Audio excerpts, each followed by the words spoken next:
You're listening ad-free on Amazon Music. On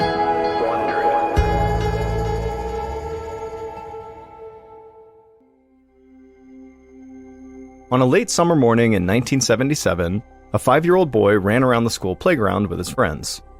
It was his first day of kindergarten in Niagara Falls, New York, and the little boy was having a blast. He'd just gotten over a nasty cold, and so now he was thrilled to be feeling good enough again that he could actually keep up with the other kids. But as he chased after them over to the swings, the little boy began to feel strange. His head began to feel really heavy, and also he couldn't really concentrate, and then the next thing he knew, he was waking up in the school nurse's office. The nurse was looking at him with a smile on her face, but the little boy could tell she was clearly worried about something. She told him he'd had something called a seizure. Now, the boy wasn't sure what that was, but just the way the nurse said it, he knew it had to be serious. Tears began to well up in the boy's eyes, and the nurse immediately told him that his mom was on the way and she'd be there soon. The boy wiped the tears away and tried to put on a brave face, but inside, he was terrified. He wanted to believe his mom would show up and make everything okay again, but at the same time, he had never felt so strange before in his whole life, and he knew deep down that there were some things parents just couldn't fix. He just hoped whatever was happening to him was not one of those things.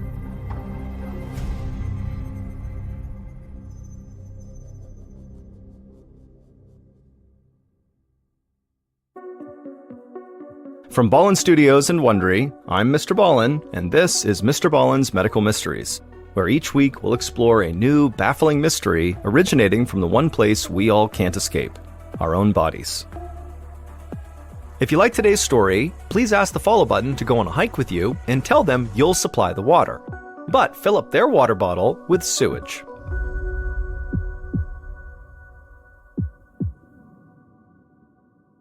This episode is called It Came from the Basement. In early September of 1977, 26-year-old Lois Gibbs held her son's hand as they left their house in Niagara Falls, New York.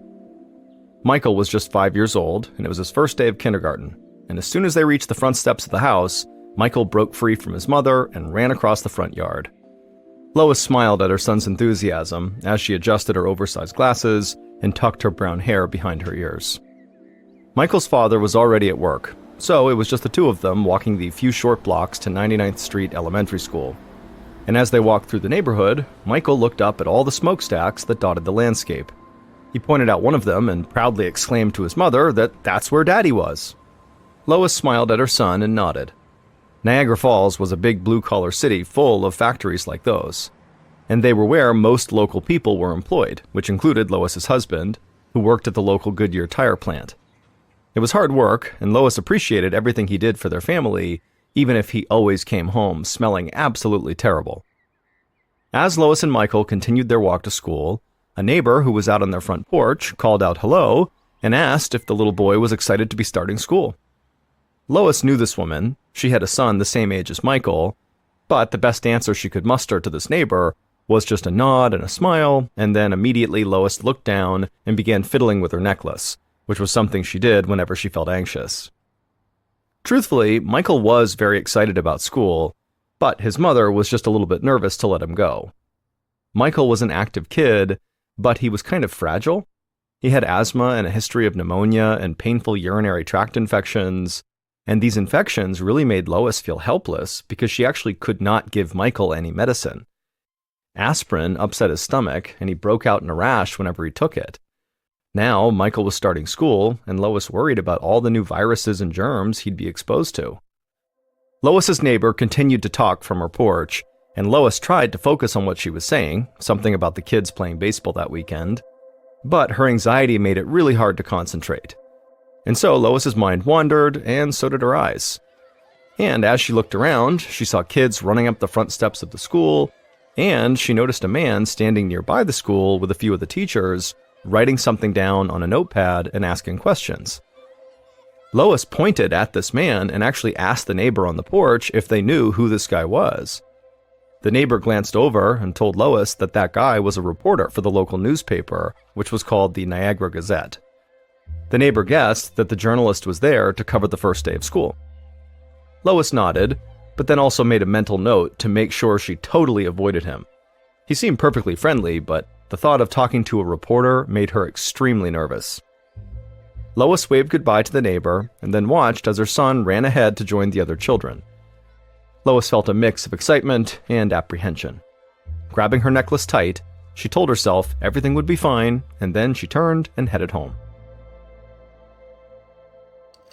A few weeks later, Lois was at home with her sewing machine on the kitchen table, and Michael was at school. Lois was stitching some new drapes for the kitchen window when the phone rang. Lois rolled her eyes, annoyed at having to stop when she was right in the middle of a seam, but she got up and went over and answered the phone. It was the school nurse calling, saying that Michael was lying on her bed in her office. During recess, Michael had become glassy-eyed and unresponsive for just a few seconds, and he seemed to be fine now, but the nurse suspected he likely had a small seizure. Lois's breathing immediately quickened as she asked the nurse to please repeat that. The nurse reassured Lois that while it was scary that he had a seizure, the seizure was short and Michael was totally back to his normal self now. Still, the nurse suggested that Lois come and get her son and take him to his pediatrician as soon as possible. Lois could feel her heart racing as she slammed the phone on the receiver and then fumbled with her shoes as she raced out her front door. After getting to the school and picking Michael up, Lois took him straight to see the doctor. The doctor gave him a thorough examination and promised Lois that Michael's vitals did look fine and he was not in any sort of imminent danger. He said that while it was rare, kids could sometimes have minor seizures with no obvious cause. But if this happened again, he did advise Lois to take Michael to a specialist. Lois was glad to hear that her son was okay, but she was still very nervous. She already had to monitor Michael's fragile health, and now she had to also watch out for these seizures too. She just hoped that it really was a one-time thing and that this would not become a recurring issue. But unfortunately, the seizures didn't stop. Over the next few months, Lois would learn to recognize when they were happening. There didn't seem to be any particular trigger for them.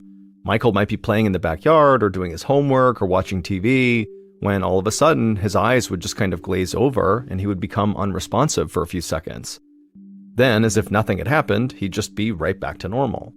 Every time it happened, Lois rushed to Michael's side, holding his hand and reassuring him that everything was okay, but inside she was terrified. She knew it was only a matter of time until Michael's seizures actually caused a major problem. He could be playing on the jungle gym and have a seizure and fall and get hurt, or he could be crossing the street and have a seizure and then get hit by a car. And so finally, when it became fairly obvious to everybody involved that these seizures were likely not going away anytime soon, Michael's pediatrician referred Lois to a neurologist. Lois finally got Michael an appointment in December of 1977, about 3 months after Michael had his first seizure. Lois gave the neurologist a detailed history of Michael's various seizures, and the doctor quickly diagnosed him with epilepsy, a brain disorder that causes chronic seizures. Even though Lois had been expecting something like this, she was still stunned to hear it. There was no family history of epilepsy. Michael had never experienced any kind of physical trauma that might trigger seizures. She'd always fed her family a healthy and nutritious diet. She didn't even allow soda in the house. And so finally, Lois asked the neurologist, what could I have done differently that could have protected my son from this? But the doctor assured Lois that Michael's diagnosis was not her fault. He said epilepsy can have many causes, ranging from a past brain infection to a genetic abnormality. But while this was somewhat reassuring, it didn't really actually clarify for Lois why her son developed epilepsy. To her, it just didn't add up. After the appointment, Lois drove to the pharmacy and picked up the anti-seizure medication the specialist had prescribed. As she did, she still couldn't believe this was actually happening. 2 months later, in February of 1978, Michael and Lois were back inside of a doctor's office. This time, it was Michael's pediatrician. Lois tried to entertain Michael by playing the game I Spy with him, but Michael just sat on the exam table looking pale and very tired. In fact, Lois had never seen Michael so tired and run down before. When the pediatrician finally came into the room, he examined Michael and told Lois that she was right to be concerned. Anti-seizure medication could lower a child's energy levels, but Michael shouldn't be this out of it. The doctor ordered a full battery of blood tests then sent Lois and Michael home, promising to call them with the results as soon as they came in. And a few hours later, the pediatrician would call Lois, and as soon as she picked up, he would say that unfortunately he had bad news. He told Lois that Michael's white blood cell count had dropped significantly, so much so that the pediatrician hadn't even known what to do and had to go to a colleague to ask for their advice. And so from what he learned, he told Lois that Michael's medication could be what's causing this drop, but he also said that they needed to prepare for another darker possibility. The doctor explained that Michael might be developing cancer or perhaps a serious blood disorder. When Lois heard this, she just stood there, frozen in the kitchen. It was like time suddenly was standing still. And for a few moments, Lois just didn't say anything. She just stood there. But then finally, she collected herself enough to ask the doctor how they would know for sure what this was. The pediatrician sighed and said unfortunately he did not have the answer, and that Michael would have to be referred to more specialists to get to an answer. As the pediatrician talked, Lois found herself walking over to the kitchen doorway, and she looked in on Michael, who was fast asleep on the couch. He looked so helpless, and she had no idea what to do. At a loss, Lois thanked the pediatrician for all his help so far, then she hung up the phone in a haze. At the same time that Lois was receiving this devastating news, a 26-year-old reporter named Mike Brown stood in the driveway of a wood and brick ranch-style home a couple of blocks away, and as he stood there, he rubbed his hands together to keep them warm against the winter cold. Mike grew up in the area, so he knew a lot about Niagara Falls and the people who lived in this town, and as a rookie reporter with the Niagara Gazette, he was more than willing to go door to door, asking his neighbors for leads on the stories he was investigating. He liked proving himself. Today, Mike was investigating reports of water backing up into people's backyards even when it wasn't raining. One of Mike's sources said the city had done a lousy job at maintaining sewer pipes, and so they were starting to get clogged. This sort of negligence really got under Mike's skin. Mike strode up the driveway of the ranch home and knocked on the door, and then waited until a petite woman answered the door. Mike introduced himself and explained that he was hoping she could help him. As soon as Mike brought up what he was investigating, reports of water backups, the woman just shook her head in disgust and then invited Mike to follow her into her backyard. Mike followed, thrilled to finally get a lead on this story. He'd been knocking on doors all morning without any luck. It was midwinter, so Mike did not expect to see standing water anywhere because there was too much snow on the ground. But this woman's yard looked like a frozen-over mud pit. The woman told Mike that this was totally typical, that for years her yard had been coated in muck, and in the winter it turned to ice. Mike couldn't imagine how upset he'd be if his own backyard was this bad. Then the woman pointed over to a large circular hole right in the middle of the yard. She explained that they used to have an above-ground swimming pool that was located right there. But a few summers ago, there had been so much standing water coming into the yard that the pool actually began to float.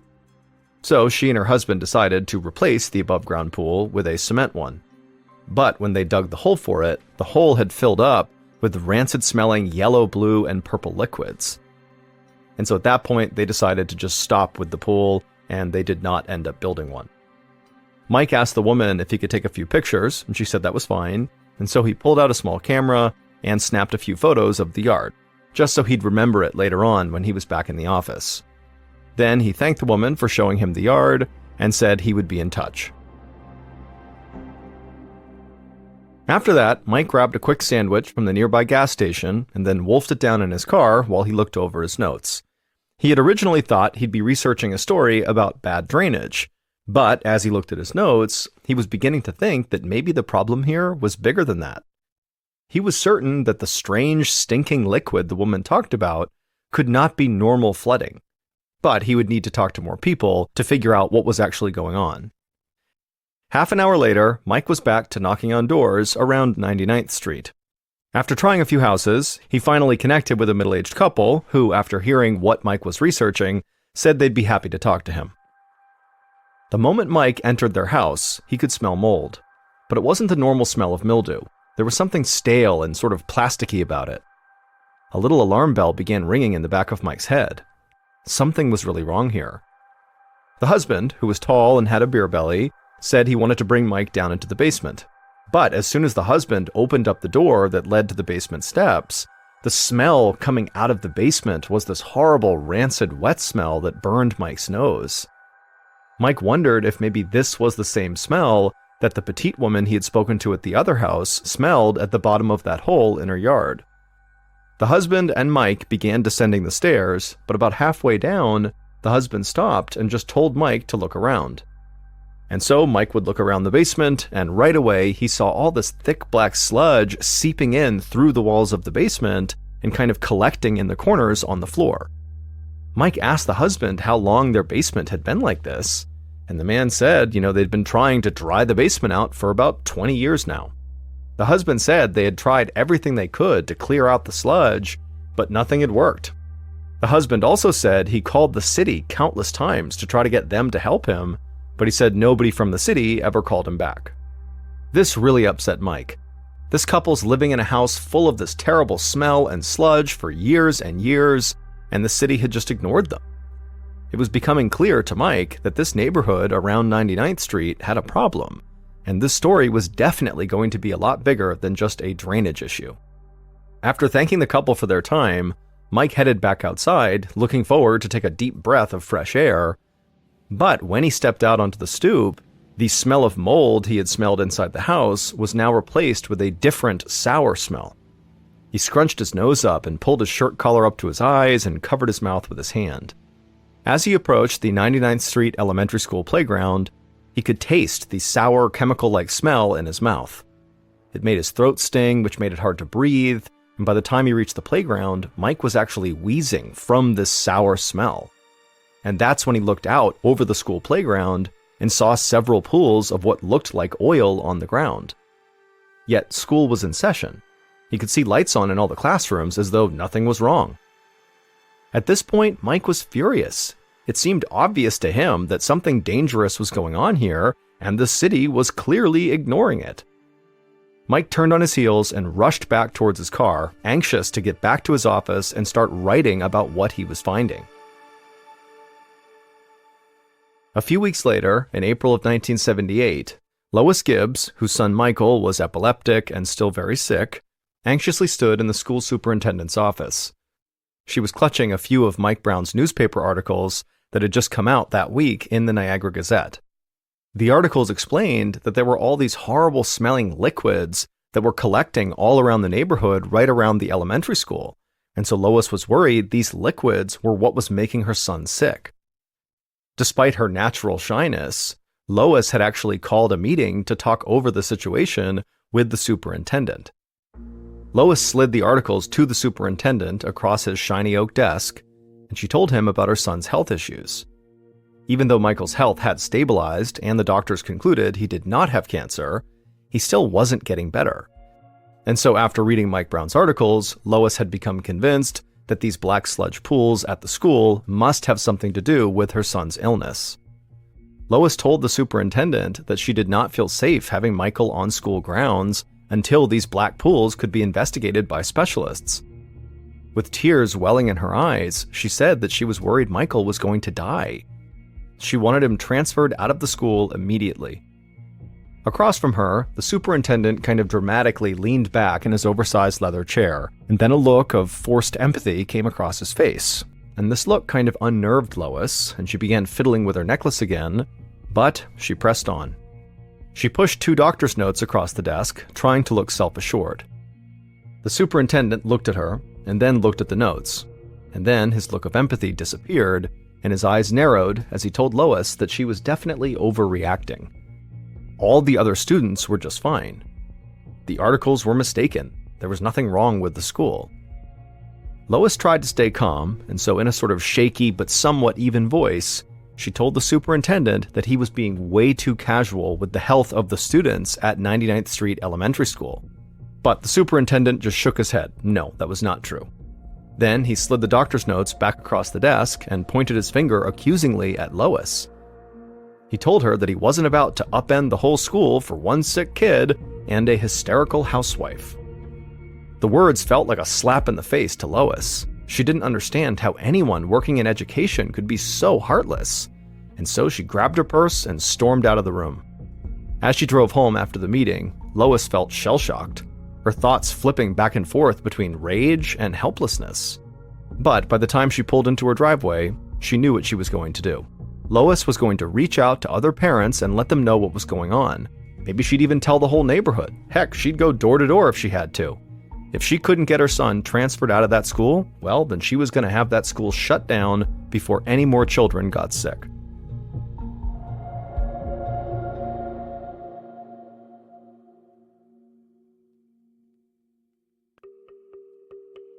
The next morning, Lois felt butterflies in her stomach as she walked down her driveway. In her hands was a pencil and a petition demanding that the school be shut down. Lois walked all the way to the end of the street, figuring she could work her way back up the street towards home in time for lunch. Lois couldn't keep herself from shaking as she forced herself up onto a neighbor's stoop and knocked on their door. She almost hoped that nobody would answer, but she needed her neighbors to be home, and she needed them to listen. Lois could hear footsteps inside the house, and soon a kind-looking woman about her own age answered the door. Lois smiled and then very anxiously launched into this shaky explanation of what she was doing here, telling the woman about her son and the pools of black liquid on the schoolyard. As Lois spoke, the woman stayed quiet. To Lois, it seemed like this woman might be annoyed with her, and so this made Lois even more nervous, and she began to speak even faster, and then when she was done, the woman just stayed quiet. Lois was convinced this woman would call her crazy and slam the door in her face, but then the woman told Lois that she also had a kid at 99th Street Elementary, a little girl who was diagnosed with arthritis at a very young age. The woman and her husband couldn't understand how their daughter could have arthritis as a little kid, and they'd spent countless hours talking over different possibilities. But now, the woman told Lois she wondered if maybe their children's medical cases could be related. Lois felt a combination of pride and sadness as the woman took the clipboard and signed the petition. After that, Lois thanked the woman profusely and let this small glimmer of success boost her confidence as she headed to the next house. A few houses down, another woman came to the door. This time it was someone who was a bit older than Lois, and this woman would tell Lois that her own daughter, who was in her 20s, had recently had a miscarriage, and the daughter's seemingly healthy young husband had had a fatal heart attack soon after the miscarriage. And so the older woman did not need much convincing to also sign Lois's petition. By the time Lois was just halfway down the street, her petition was completely full of signatures. And so Lois was more convinced than ever that there was something wrong with this neighborhood and it needed to be stopped.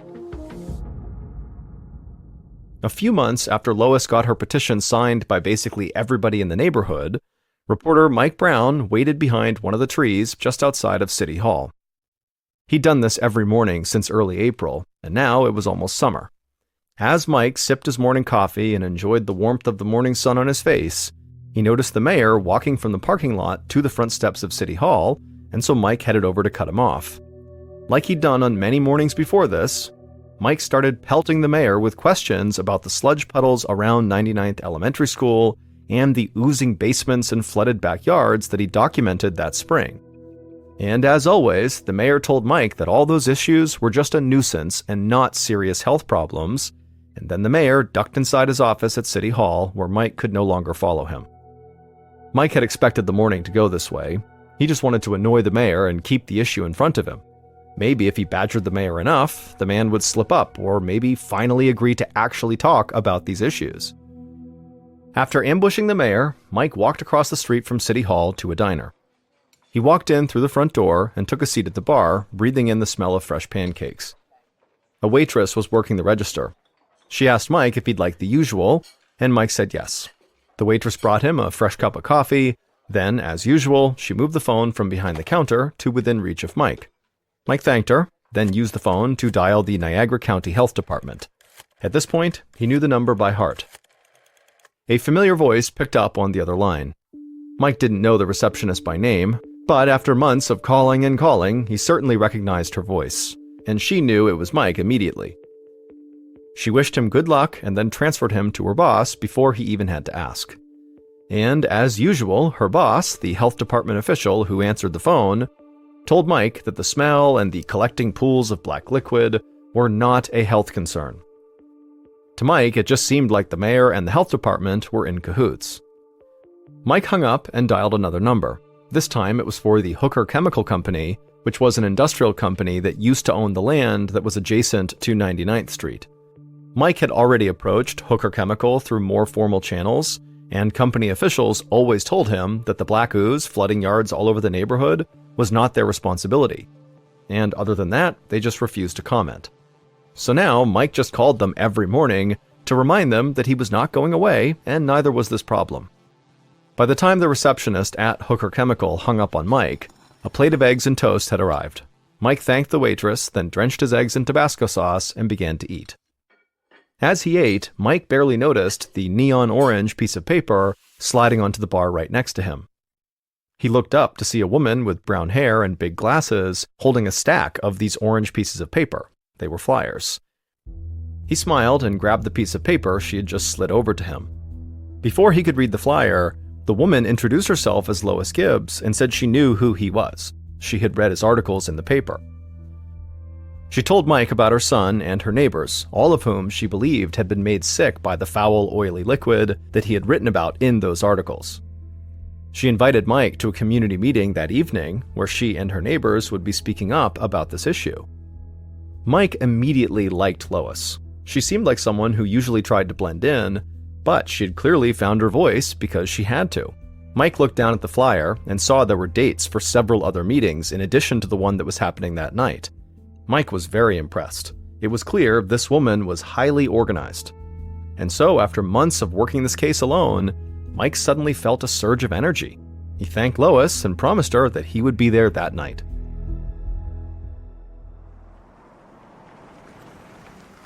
That night, Mike pulled up outside of a church that was in the next town over from Niagara Falls.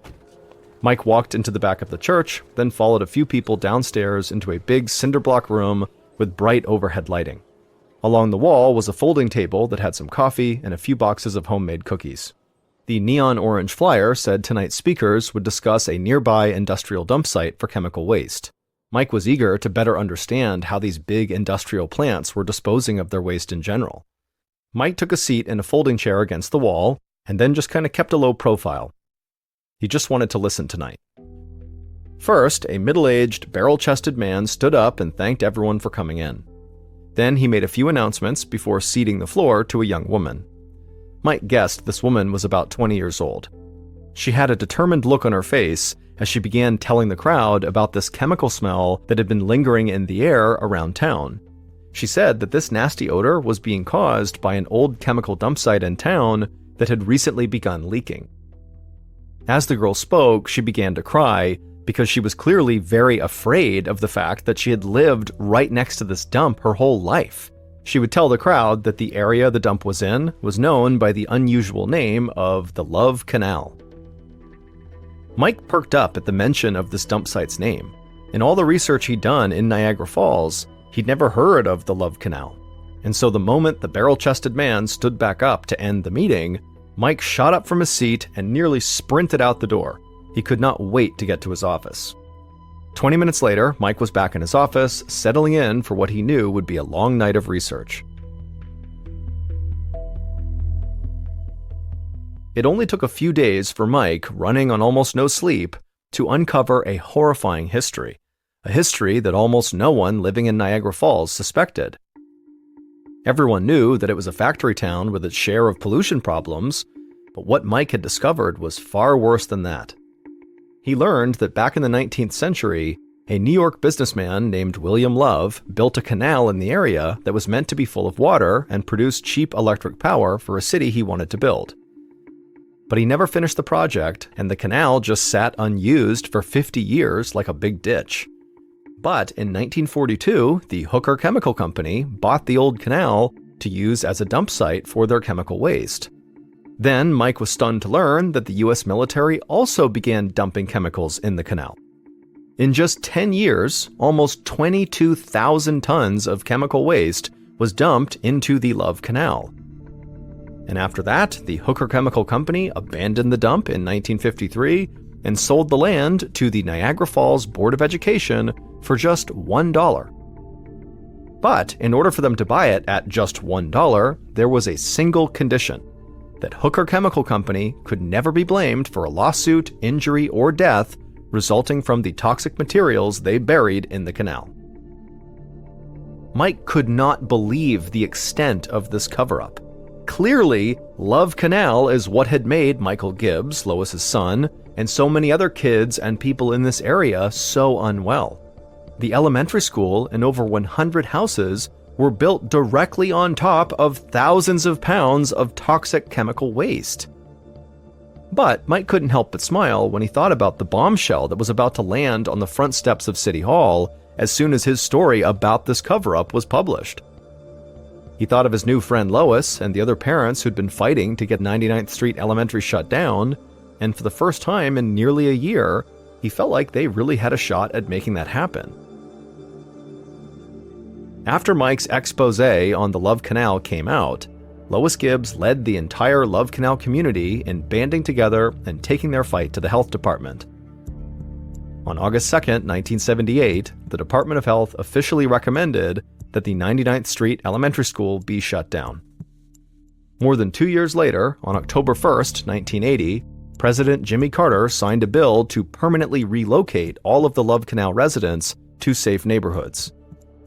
Even still, many of them suffered from lifelong health issues. Eventually, more than $20 million in damages was awarded to the 1,300 residents affected by the Love Canal, which included Lois Gibbs' family.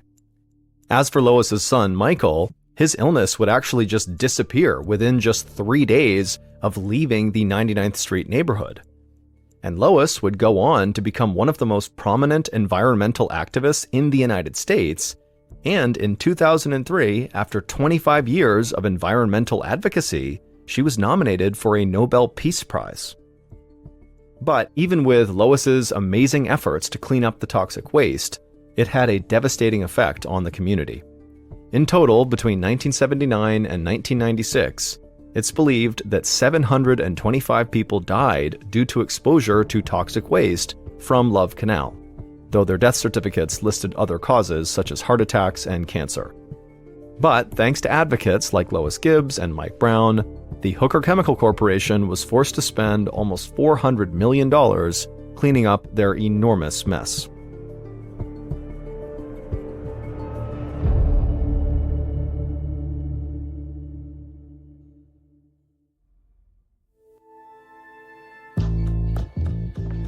From Ballin Studios and Wondery, this is Mr. Ballin's Medical Mysteries, hosted by me, Mr. Ballin. A quick note about our stories: we use aliases sometimes because we don't know the names of the real people in the story, and also, in most cases, we can't know exactly what was said, but everything is based on a lot of research. And a reminder, the content in this episode is not intended to be a substitute for professional medical advice, diagnosis, or treatment. This episode was written by Aaron Lan. Our editor is Heather Dundas. Sound design is by Andre Plus. Coordinating producer is Sophia Martins. Our senior producer is Alex Benedon. Our associate producers and researchers are Sarah Vitak and Teja Palakonda. Fact-checking was done by Sheila Patterson. For Ballin Studios, our head of production is Zach Levitt. Script editing is by Scott Allen and Evan Allen. Our coordinating producer is Matub Zaire. Executive producers are myself, Mr. Ballin, and Nick Witters. For Wondery, our head of sound is Marcelino Villapando. Senior producers are Loredana Palavoda and Dave Schilling. Senior managing producer is Ryan Lohr. Our executive producers are Aaron O'Flaherty and Marshall Louis for Wondery.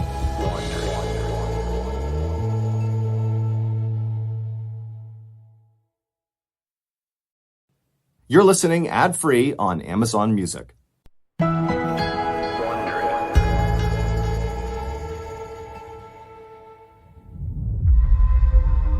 On a hot Sunday afternoon in August of 2016, a young man shuffled into his apartment, dropped his bag, and locked the door. He had gone to a Blink-182 concert the night before, but he was only now getting home. He went into his bedroom and changed into pajamas. Even though it was still light outside, he felt ready to call it a day. He grabbed a blanket and stretched out on the couch to rest, and just as he closed his eyes, his phone rang. It was his father calling from Boston, Massachusetts, and he said he needed his son's help right now. Seconds later, that young man was up and sprinting out the door of his apartment, still wearing PJs. He jumped into his car and sped down the street. 6 minutes later, he skidded to a stop in front of an office building. He ran inside and waved at the security guard as he ran past the desk, shouting that he'd explain later, and then he ran all the way to the back of the building to a large, heavy safe locked with a keypad. He flipped open a panel and quickly punched in the password. Besides his father, this young man was the only one who knew this code. Inside the safe, he grabbed a small box. Then he shut the safe, locked it, and ran back down the hallway out of the building back into his car.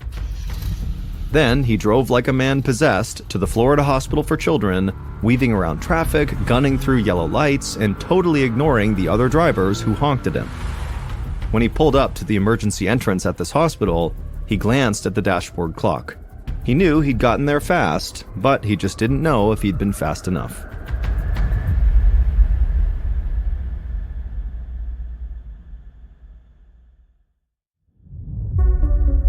From Ballin Studios and Wondery, I'm Mr. Ballin, and this is Mr. Ballin's Medical Mysteries, where every week we will explore a new, baffling mystery originating from the one place we all can't escape: our own bodies.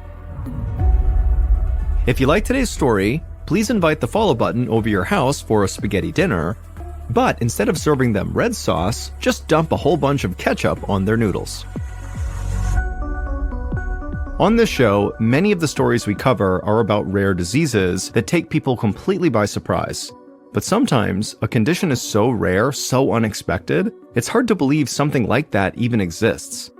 But as the people in today's stories find out, they are all too real. On this episode, we have two stories about people who face overwhelming odds against rare, terrifying diseases. Our first story is about a teenage boy whose family vacation to visit his favorite theme parks goes horribly wrong. Then you're going to hear about a young woman whose life is turned totally upside down by a minor kitchen accident.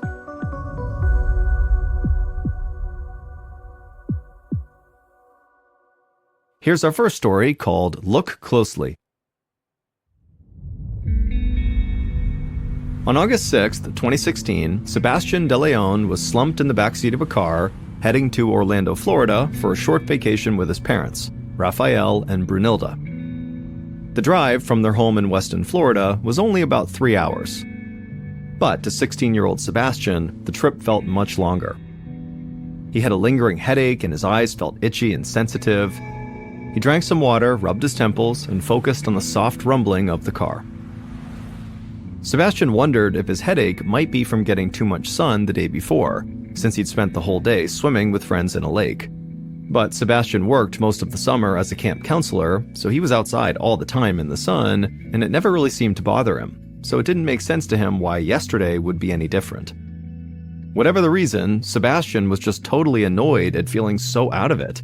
He'd been looking forward to this trip to Orlando for weeks. Tomorrow, they had tickets to his favorite amusement park, and tonight they were staying at a nice hotel nearby. It seemed like the perfect dose of late summer fun before school started next month, but Sebastian was worried that he might not feel well enough to even enjoy it. Sebastian groaned, made a pillow out of his duffel bag, and tried to rest. Maybe by the time they got there, the worst of this would be over. But a couple hours later, Sebastian's head was still pounding as his father parked in front of their hotel. Sebastian's parents unloaded the car, and then they all headed up to their room. Sebastian's parents, Raphael and Brunilda, unpacked and got dressed for dinner, but Sebastian felt too dizzy to even think about food. So he crawled into bed and told his parents to go eat without him. He wasn't hungry. Sebastian curled up in the bed, put his blanket over his head, and hoped a good night's sleep would set him straight. But the next morning, Sebastian's head hurt even worse. And now his eyes were starting to ache as well. Even the soft glow of sunlight through the hotel window felt blinding. Sebastian asked his mom to please shut the blinds, but she told him they were closed. Plus, it was cloudy outside. Brunilda sat next to him on the bed and put her hand on his forehead to check if he was feverish. Sebastian winced in pain when she touched him. His skin felt prickly and hypersensitive. Even the bedsheet against his body was very uncomfortable. Sebastian tried to sit up and get out of bed, but the covers suddenly felt too heavy for him to even move. Sebastian felt confused and overwhelmed. He'd never felt so weak and uncomfortable before. It even felt hard to form clear thoughts. He heard his mom making a phone call, then his dad came in and sat beside him. Raphael told Sebastian they were going to take him to a nearby hospital. They had decided that his condition seemed too serious to wait until they got home to deal with. Sebastian's dad helped him get out of bed and get dressed. When his parents opened the hotel room door, Sebastian moaned in pain from the light and turned away. Even with his eyes closed, the light felt almost unbearable. His dad pulled a pair of sunglasses from his shirt pocket and put them on Sebastian's eyes. Then he helped him walk unsteadily down the hallway towards the parking lot. The family reached their car, and Sebastian crawled into the back seat. He heard his parents whispering to each other as they drove away from the hotel. Then Sebastian slipped into a haze. That afternoon, a lab coordinator at the Florida Hospital for Children, named Sheila Black, was drinking coffee between tasks when she heard a knock at her door. It was an assistant nurse with a sample of spinal fluid and Sebastian's patient file. Doctors suspected the young man had meningitis, which is an inflammation of the spinal cord caused by a bacterial or viral infection. One of its most revealing symptoms is sensitivity to light. To test for this disease, Sheila needed to examine the sample of Sebastian's spinal fluid. Sheila thanked the nurse, took the sample to a microscope, and squeezed a dropper of the fluid onto a slide. Then she slid the slide beneath the lens and adjusted the focus. The first thing she saw was that Sebastian's spinal fluid was clear, not cloudy. Spinal fluid is usually clear, but it turns cloudy when it's infected by meningitis. Sheila made a note on the spinal fluid container that Sebastian tested negative for meningitis, but decided to keep studying his sample under the microscope a little bit longer. Overall, the sample looked the way it was supposed to. It was clear, colorless, and scattered with little white blood cells. And so Sheila really had no idea what could be making Sebastian so sick. She scanned through Sebastian's files looking for clues. She noted his age, but then read further to where it mentioned Sebastian had gone swimming in a lake the day before his symptoms started. Going swimming in a lake was not unusual for a Florida teenager, but Sheila had recently attended a seminar about a rare type of microorganism that lives in warm freshwater lakes. When that microorganism enters the human body, it could cause an infection that seems like meningitis, but it's actually much worse. An 11-year-old boy died from this microorganism infection at her hospital only 2 years before, and so Sheila had never forgotten how heartbreaking it felt to be so powerless as that young child slipped away. Sheila hoped her hunch was wrong, but there was only one way to find out. Sheila took another sip of coffee and then leaned in and peered into the microscope again. She stared at Sebastian's spinal fluid sample for a long time, looking for one telltale sign. She couldn't allow a repeat of what happened last time. Then, suddenly, Sheila saw a flicker of movement in the sample. She blinked and looked closer. It happened again. A tiny bulge on one of the white blood cells wiggled. Maybe these were not actually white blood cells. They were something else.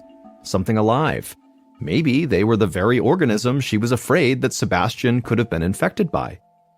Sheila called Sebastian's doctor and told him what she'd just found. If this was what she thought it was, unfortunately, Sebastian was facing a death sentence.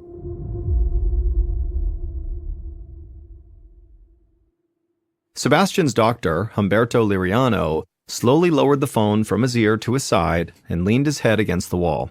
He felt crushed by Sheila's news. As a pediatrician who had treated some of the sickest kids, Dr. Liriano always tried to stay optimistic, even in the darkest times. But sometimes it was hard not to feel totally defeated. If Sheila's finding was accurate, Sebastian did not have much of a chance. Dr. Liriano had treated this same infection 4 other times, and in all 4 cases, none of the patients survived. Still, he felt a deep sense of duty to never give up.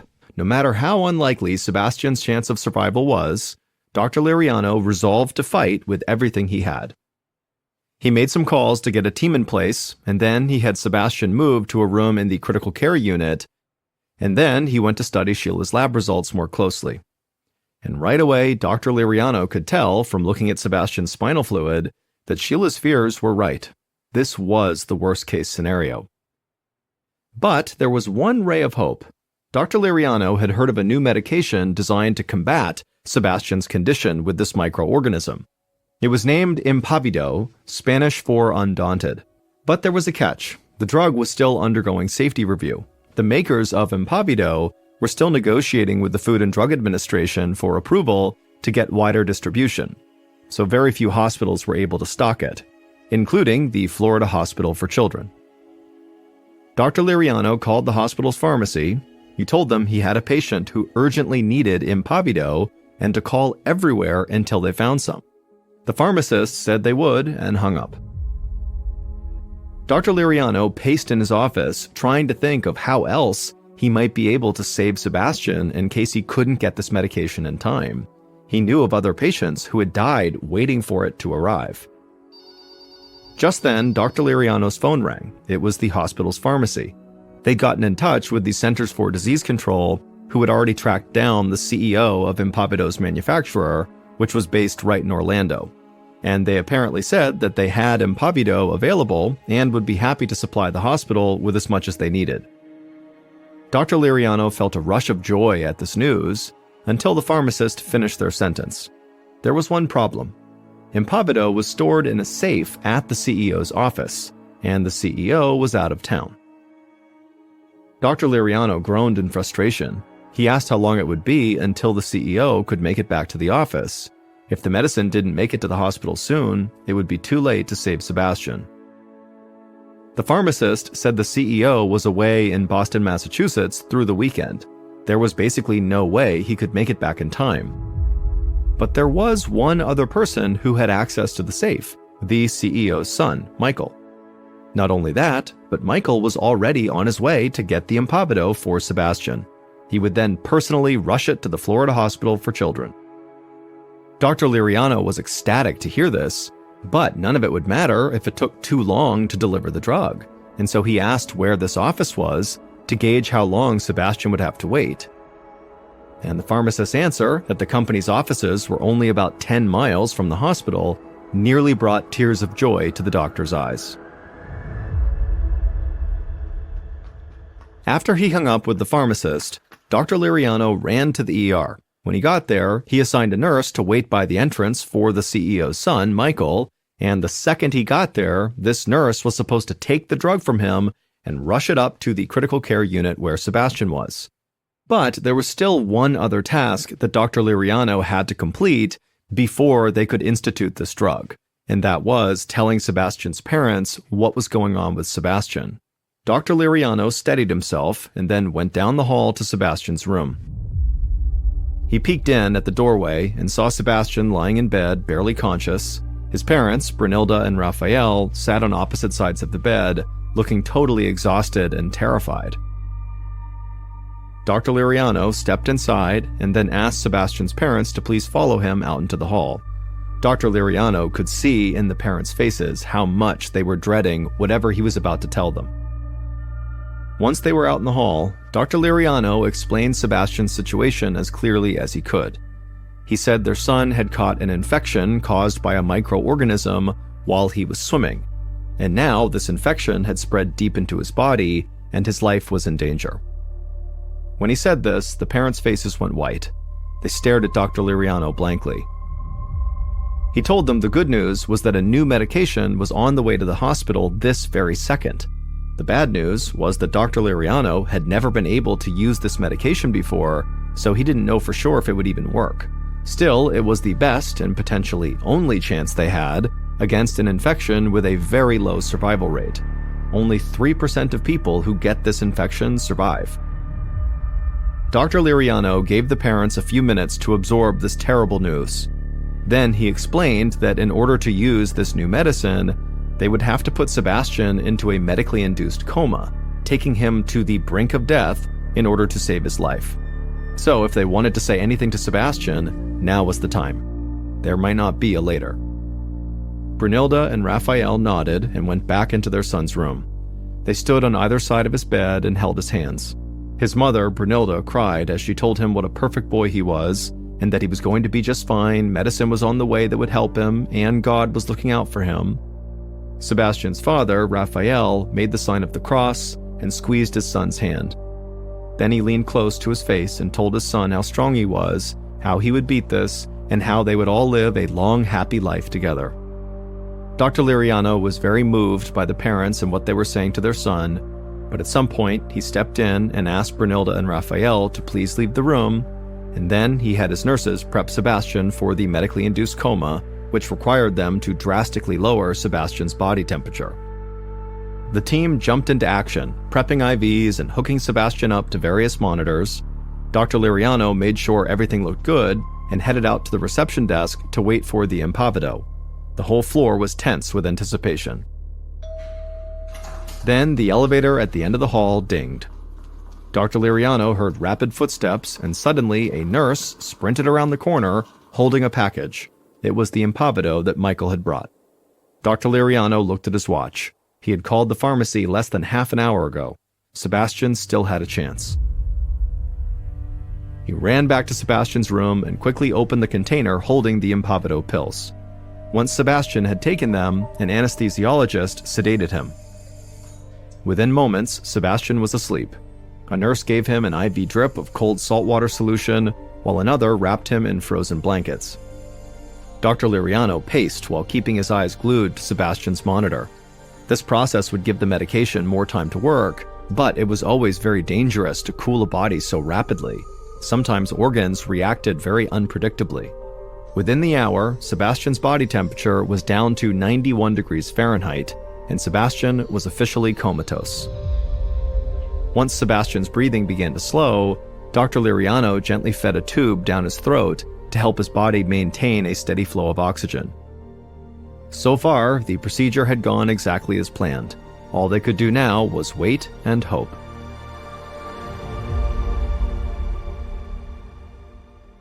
The next morning, Dr. Liriano had some more of Sebastian's spinal fluid drawn to assess how the Impavido was doing. He took the fluid down to the lab and studied it under a microscope, and when he looked, he let out a sigh of relief. There were already far fewer tiny wriggling creatures in the sample. The infection had significantly reduced. By the following morning, Dr. Liriano was beginning to believe that Sebastian was actually going to make it. He found Sebastian's parents half asleep on a bench in the waiting room. They jolted awake when he spoke to them. Dr. Liriano told them he didn't want to celebrate too early, but so far, all signs were very positive. When the parents heard this, they cheered and hugged the doctor tightly. But Dr. Liriano made it clear that Sebastian was not out of the woods yet. They still would have to bring him out of the medically induced coma. Dr. Liriano's team began steadily warming Sebastian's body. Minute by minute, his temperature rose until finally he was back at the normal 98.6 degrees Fahrenheit. Dr. Liriano then removed Sebastian's breathing tube and then hovered at his bedside, waiting. Then it happened. Sebastian took a big gulp of air on his own, and his heartbeat remained steady. Sebastian was out of his coma. A little while later, Sebastian's eyes blinked open. He gazed around the room like he'd just woken up from a deep sleep. Dr. Liriano immediately sent a nurse to go get his parents. Brunilda and Raphael rushed inside and threw themselves on their son. Everyone in the room clapped, cheered, and hugged. Dr. Liriano was ecstatic, but also stunned. This wasn't just a miracle, it made history. What Sheila Black found in Sebastian's spinal fluid should have killed him. It's a rare organism called Naegleria fowleri that lives in warm, stagnant waters, exactly like the lake where Sebastian had been swimming. When infected water goes up a swimmer's nose, the microorganism then travels through the body to the brain. Once there, it attacks tissue, basically eating the victim's brain. This causes swelling that eventually shuts the brain down and the victim dies. That's why this organism is commonly known as the brain-eating amoeba. But what confirmed Sheila's hunch that this was a brain-eating amoeba was the organism's particular way of moving. It uses microscopic appendages to row itself like oars on a boat. That's why the microorganisms looked like they were wiggling under the microscope. In 57 years of documented brain-eating amoeba infections, Sebastian had become just the 4th person in the United States to survive after being attacked by them. Dr. Liriano told Sebastian's parents that their son had been both horribly unlucky, but also at the same time extremely lucky.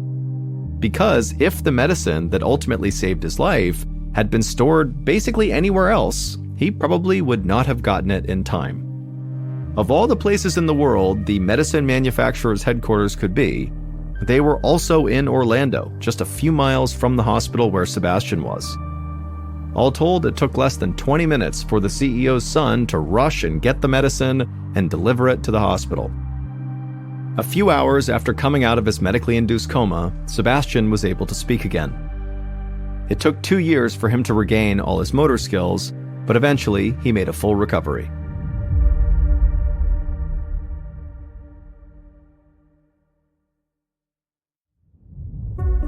And now for our second story, called Burning from the Inside.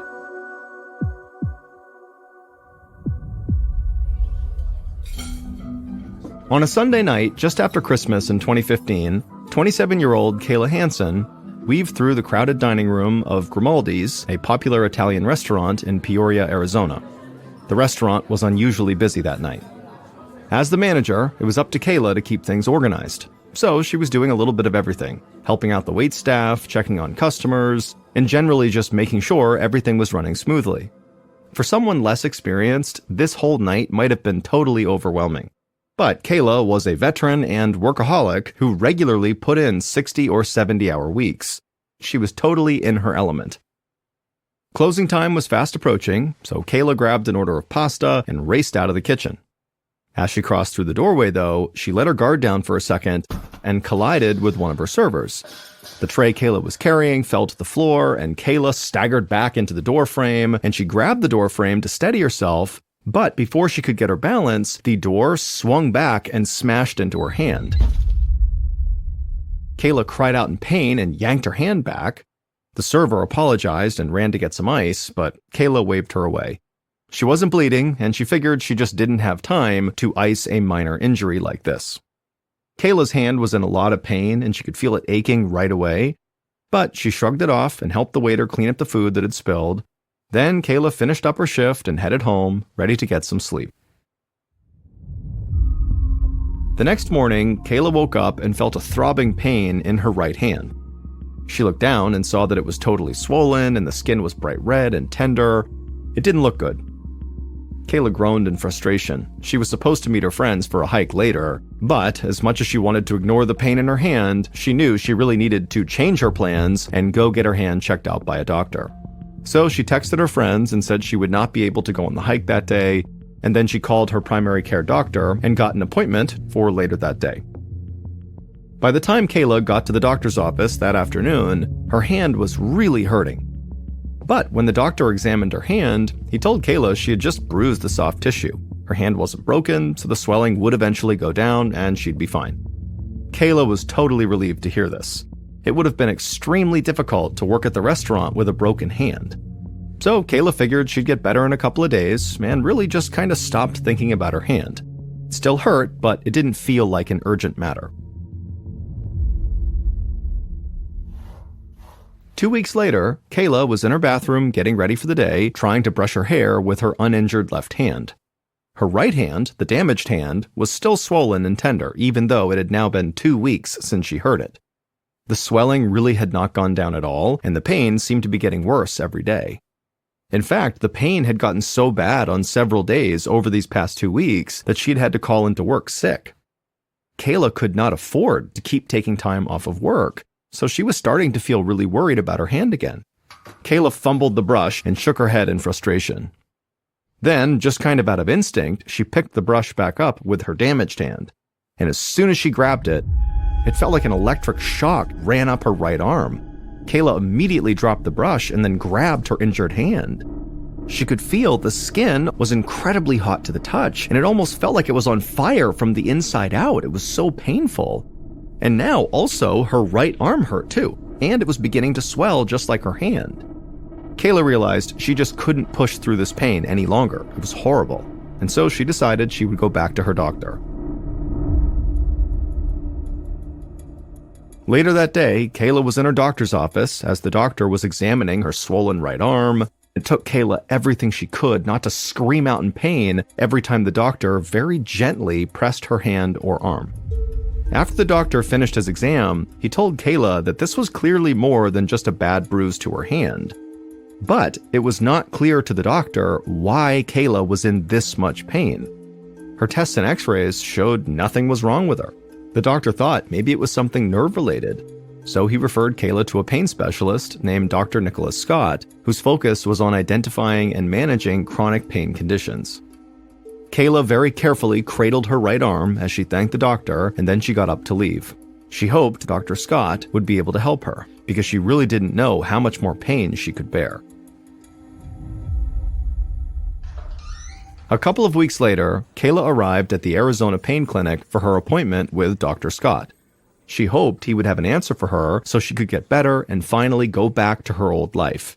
Not only was she missing work all the time, but Kayla was also in too much pain to go hiking or fishing, or really do much of anything that she used to do for fun. Kayla waited in the exam room for a short period of time before Dr. Scott entered. His calm demeanor put her at ease, but she couldn't help but flinch when he examined her hand, which was still swollen and still had these bright red blotches all over it. Once he was done, Dr. Scott asked Kayla if she knew what might have caused the injury. She told him about her busy night at the restaurant at the end of December and how her hand had gotten smashed in a door, but she didn't see how such a minor injury could cause this much pain and swelling and over such a long period of time. Dr. Scott nodded and told Kayla he could not find any tissue damage or broken bones, just like her other doctor. However, he believed she had developed a rare condition called Complex Regional Pain Syndrome, or CRPS, that can develop after there's been nerve damage. He explained that a nerve in Kayla's injured hand was misfiring and sending signals to the brain that she was in extreme pain, even though the original hand injury was not that bad. Dr. Scott told Kayla that there was no cure for CRPS, but they could find a way to manage the pain and the burning sensation until it went into remission. Now, it usually went into remission after only a few months, but unfortunately for some, as the doctor explained, it could take a few years. Dr. Scott said they had no way of knowing which group Kayla would fall into. Kayla was relieved that Dr. Scott had a diagnosis, but the possibility of living with such excruciating pain for years on end was terrifying. She just hoped that the doctors and her medical team could somehow get this pain under control and get her back to normal life soon.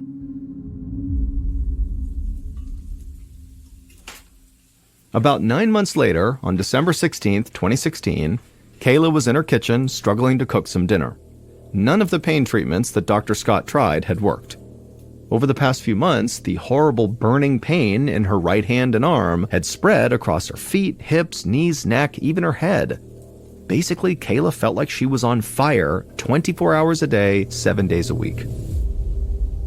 Kayla had lost count of how many times she'd been to the emergency room, but no matter what the doctors tried, the pain never lessened. She could barely get out of bed, she'd had to quit her job, and now she was relying on her family to help her financially. Kayla had worked so hard for so long to build her life, and now it was all crumbling all around her, and it seemed like there was nothing anyone could do to help her. Even worse, really dark, depressing thoughts began to cloud her mind every day. All she wanted was for the pain to end, even if that meant falling asleep and never waking up again. But Kayla was determined to try to find some ray of hope in her life, and she knew she got a lot of comfort from her family. So she had decided to invite them all over for a Christmas celebration where she would prepare a meal for everyone. And as she struggled to clear some dishes from the counter, Kayla happened to notice what looked like a fresh burn on her forearm. She tried to remember how she did this, maybe she bumped into the stove or something and didn't notice, but she really had no memory of getting a burn. Thankfully, though, the burn was small and didn't get any worse, and so Kayla was able to successfully host her Christmas party. It was only a small get-together, but the visit really lifted Kayla's spirits. But on the morning of December 20th, so 4 days after that Christmas party where she noticed that burn on her arm, Kayla woke up to find that her forearm, from hand to elbow, was now completely covered with these small circular burns, just like the one she had noticed 4 days earlier. They looked like someone had stuck her with a white-hot poker, leaving behind bright red blisters. But obviously that wasn't happening. These burns were somehow forming from underneath her skin. Kayla was shocked, and she lifted her arm up to get a better look. When she flexed it at the elbow, the movement caused the burns to crack open and start to bleed. It hurt so much, Kayla couldn't even think. She immediately laid back down and kept her arm at her side to avoid causing any more damage. Horrible thoughts began to fill her mind as she lay there in bed that morning. Kayla imagined grabbing a sharp knife and just cutting her arm off to escape the pain. She kept thinking about the incredible relief that would bring her. But then she realized cutting her arm off would be pointless because she knew from experience that these horrible pains she was experiencing would always eventually travel to the other parts of her body. Kayla gritted her teeth and then reached for her cell phone and called Dr. Scott. He was astonished by her alarming new symptoms. People with CRPS did sometimes develop burns like this, but Dr. Scott knew that was incredibly rare. In fact, it happens so infrequently within CRPS patients that nobody knew how to make it stop. So for now, the only advice Dr. Scott could give was for Kayla to get to the emergency room and hope the doctors there could do something to treat her burns. When Kayla hung up, she just started crying. She was in so much pain, she was so uncomfortable, and she knew that she was gonna go to the hospital because she was gonna do what she was told, but she knew they were not gonna be able to help her. No one could. Kayla was right. The doctors at the emergency room when she got there were totally baffled by her condition. The only burns like this they'd ever seen were from cancer patients going through radiation treatment. Whatever was doing this to Kayla was coming from inside her, and they just couldn't explain it. Kayla left the emergency room and headed home, still in total agony and feeling completely defeated. The days turned into months, the months turned into years, and at times Kayla's situation felt completely hopeless. Somehow, she always found the strength to keep going despite the unbelievable pain she was always in.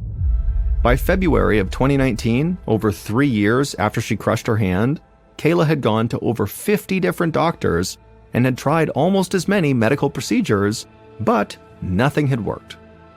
Finally, though, on what felt like her millionth trip to the hospital for the burns that covered her body, the doctors were at least honest with her. They knew they couldn't help her, and they told her that, but they could at least tell her what was ailing her. She didn't just have CRPS. She had the worst case of CRPS they'd ever seen, and perhaps one of the worst the world has ever seen. Most people who suffer from complex regional pain syndrome have symptoms in a single arm or leg. Unfortunately for Kayla, she suffered from symptoms across her entire body. In other words, she had a unique version of this very rare disorder. One doctor described it as stage 4, the most severe and painful form of CRPS. Kayla had long since learned why doctors sometimes call CRPS the suicide disease, but the doctor spelled it out in agonizing detail. The pain experienced by victims of CRPS can be worse than childbirth, broken bones, or even amputations. The suffering can get so intense that up to 40% of CRPS victims express a desire to want to kill themselves to get rid of the pain. Kayla winced at that last detail because she knew she fell into that 40%. She had had those dark thoughts. And in fact, lying in the hospital bed at that very moment, she couldn't help but think about dying and how really it would be so much easier to just die, because then she wouldn't feel the pain and she'd stop being a burden to her parents and family. Over the next few days, doctors and nurses streamed in and out of Kayla's room really just to see the patient with the extraordinary case of CRPS. Some even took pictures of her just for documentation. Kayla started to feel like she was not really a patient and more of an animal in a zoo exhibit. Then eventually, Kayla's doctors discharged her from the hospital after this latest flare-up subsided, but they were unable to offer any further relief from her crippling full-body pain.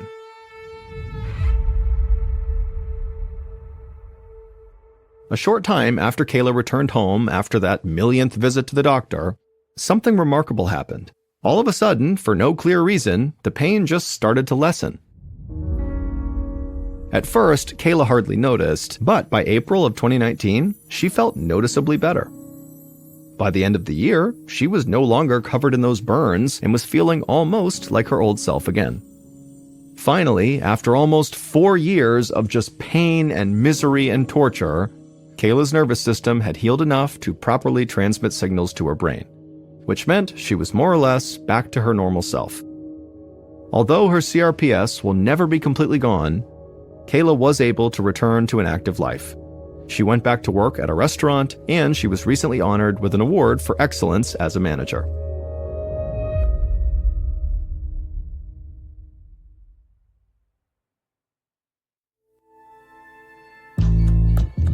From Ballin Studios and Wondery, this is Mr. Ballin's Medical Mysteries, hosted by me, Mr. Ballin. A quick note about our stories: we use aliases sometimes because we don't know the names of the real people in the story, and also, in most cases, we can't know exactly what was said, but everything is based on a lot of research. And a reminder, the content in this episode is not intended to be a substitute for professional medical advice, diagnosis, or treatment.